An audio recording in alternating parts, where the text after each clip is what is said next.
Online class जब पिछले साल शुरू हुई थी, पिछले साल जब कोविड का पहला लॉकडाउन लगा और ऑनलाइन क्लास का कॉन्सेप्ट सबसे पहले बच्चों के सामने आया था, तब हमारी मजबूरी थी। उसके बाद में धीरे धीरे बच्चे उससे काफ़ी हद तक फेमिलियर भी हो गए सिस्टम से।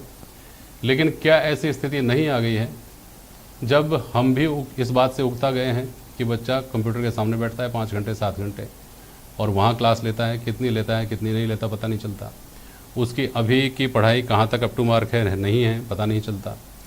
लेकिन सुशील जी की बात इस आशंका के चलते कि बच्चा अगर स्कूल जाएगा तो कोविड प्रोटोकॉल्स का पालन तो देखिए जितना होगा उतना ही होगा, उतना ही करवा सकेंगे अनिल शर्मा को, कितना भी आप दोषी ठहरा लीजिए। तो ऐसी स्थिति में रास्ता आपको दिखाई देता है क्या कुछ जिसमें स्वास्थ्य भी बच्चे का बचा रहे और मानसिक स्वास्थ्य भी बचा रहे? सूरज सोनी जी। देखिए, निश्चित तौर पे स्कूल का जो रास्ता था जेपी जी, वो इसीलिए था कि बच्चा स्कूल जाएगा, पढ़ेगा, लिखेगा, खेलेगा, कूदेगा, उसका मानसिक और शारीरिक विकास होगा। लेकिन अब हालात ये हो गए कि धीरे धीरे 1.5 साल हो गए साहब आज, और 1.5 साल के अंदर बच्चे बिल्कुल ऑनलाइन मोबाइल में सिमट करके बैठ गए हैं।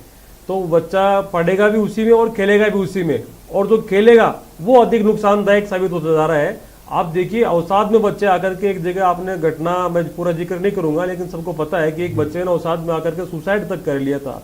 तो इस तरीके से जब बच्चे बंद रहे और 1.5 साल से बिल्कुल एक मोबाइल ऑनलाइन बंधक के रूप में वो जो है पढ़ाई कर रहे हैं, तो हमारा भी ये जो दायित्व है कि भाई बच्चे अब जाए, चलो ठीक है खेले कूदे, लेकिन कोरोना प्रोटोकॉल तो जरूरी है। क्योंकि आज हम बच्चों को बचा करके हम 1.5 साल तक रख लिया घर पे, लेकिन अब स्कूल में भेजें और वहाँ पे स्प्रेड फैल जाए और ये लगे कि भाई कम से कम चलो ठीक है उनका मेंटल जो विकास है वो रुका हुआ भी मंजूर है, लेकिन कम से कम बीमारी खराब नहीं जाए। और ये तब है कि आप देखिए कि हमने तस्वीरें देखी थोड़े दिनों पहले कि पिकनिक स्पॉट पे जब खुले पर्यटन स्थल, तो किस तरह के बड़े लोगों की भीड़ गई, कैसे उमड़ रहे हैं लोग, कैसे सेल्फी ले रहे हैं, कैसे भीड़ कर रहे हैं, हुजुम उमड़ रहे हैं। अभी आपने देखा ईद पर केरला में क्या हुआ, बाजार खुले और उसके बाद में पूरा केरला के अंदर कोरोना की चपेट में आ गया।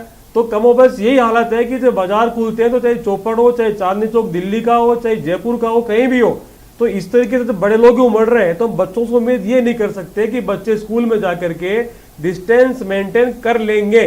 तो ये जो दायित्व है, ये कमोबेश स्थिति वही आती है कि स्कूलों पे दायित्व बढ़ जाता है। स्कूल खुले, प्रोटोकॉल जो कोरोना के उनकी गाइडलाइंस की पालना हो, डिस्टेंस, मास्क की और सैनिटाइजर बहुत जरूरी है साहब, और डिस्टेंस तो बहुत आवश्यक है। ये जो अभी अनिल जी ने बताया है, बेहतर तरीके से बताया कि इस तरीके के बड़े स्कूल भी पालना करे तो कहीं कोई दिक्कत नहीं है। बच्चे आज कम गए हैं, धीरे धीरे 2 दिन 4 दिन बाद में अभिभावक भेजेंगे, रिस्क तो कोई लेगा नहीं। देखो आज भविष्य खराब के लिए ये तो नहीं है कि आज हमारे जो घर का चिराग है उसको हम खतरे में डाल देंगे, कोई नहीं भेजेगा। लेकिन जब स्कूलों से समाचार आएंगे कि वहाँ प्रोटोकॉल की पालना हो रही है, वहाँ प्रॉपर डिस्टेंसिंग हो रही है, सैनिटाइज हो रहा है वहाँ पे, और जो चेकिंग हो रही है वो कंप्लीट हो रही है, और अभिभावक भी कोऑपरेट करेंगे, तो मैं समझता हूँ कि धीरे धीरे ये जो फिजा है ये सुधरेगी और कोरोना से लड़ने की दिशा में जो देश का भविष्य अब तक ऑनलाइन के था वो निकल करके क्लासों में जाएगा, और उसका मेंटल विकास भी होगा और उसका शारीरिक विकास भी होगा, ऐसी अपेक्षा करते हैं। लेकिन कोरोना जो प्रोटोकॉल है, गाइडलाइन है, उसकी पालना के लिए स्कूलों को ये तय करना पड़ेगा कि ये बच्चा किसी अभिभावक का नहीं, हमारा बच्चा है, और यही जब भावना रहेगी तो मैं समझता हूँ कि ये जो है बच्चों के लिए सुरक्षित रहेगा हर प्रकार से। अनिल जी, एक किस्सा सुना होगा अपने अनचाहे मेहमान का। अनचाहे मेहमान बहुत दिनों तक पढ़ा रहा, बहुत संक्षेप में बता रहा हूँ आपको। तो पति और पत्नी ने आपस में झूठा झगड़ा किया ताकि चला जाए, चला गया। उसके बाद पति ने कहा कि हम तो झूठे लड़ रहे थे, सचमुच थोड़ी लड़ रहे थे। पत्नी ने भी कहा कि हम तो झूठे जवाब दे रहे थे। तो मेहमान वापस आ गया कि मैं भी झूठा ही गया था, मैं कौन सा चला गया था। कोरोना की वही स्थिति हमने केरला में अभी अभी देखी, हाल ही में, बहुत वक्त नहीं हुआ है। ऐसी स्थिति में ये कह करके बच जाना कि साहब देखिए जितना हो सकता है उतना तो करेंगे, इससे ज़्यादा तो हो भी नहीं सकता, आप भी जानते हैं, ये कहने से काम चल जाएगा क्या? तब जब दुनिया में हम दुनिया भर से जो तस्वीरें आती हैं जिसमें हम देखते हैं कि बच्चे स्कूल के बाहर खड़े होकर इस प्रैक्टिस में आ गए हैं कि वो एक पैर अपना ऊंचा करते हैं, उनके शू को भी नीचे से सैनिटाइज किया जाता है, तब वो स्कूल जा रहे हैं, उन्होंने मास्क पहने हुए हैं, वो अगर क्लास में बैठे हुए हैं तो वो प्रॉपर डिस्टेंस के ऊपर बैठे हुए हैं। तो ये मौका हमारे यहाँ के स्कूल, आप केवल अपनी स्कूल की जिम्मेदारी लेने के लिए नहीं आए हैं इस बहस में, आप उन लोगों का प्रतिनिधित्व कर रहे हैं। ये जिम्मेदारी लेने से हमारे स्कूल संचालक कैसे बच सकते हैं कि सुशील शर्मा और प्रियंका मेहता जी जैसे जो लोग हैं उनको ये आशंका नहीं रहे कि बच्चे को भेज रहे हैं तो मौत के मुंह में नहीं धकेल रहे हैं। सर, इसके लिए सबसे पहले तो सुशील जी, प्रियंका जी को साथ देना होगा। मैं जिस तरह के देख रहा हूँ तो बीजेपी कांग्रेस की तरह पार्टी बना ली इन्होंने, विरोध करने से तो कुछ होगा ही नहीं।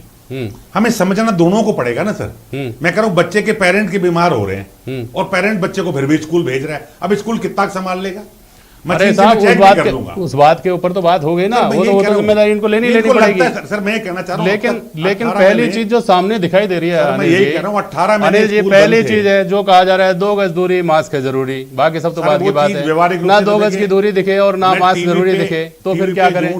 प्रियंका मेहता, एक मिनट जी, प्रियंका मेहता जी, क्या हम आश्वस्त हो सकते हैं इस बात को लेकर कि स्कूल संचालक तमाम जो गंभीरता दिखानी जानी चाहिए वो पूरी गंभीरता दिखा रहे हैं?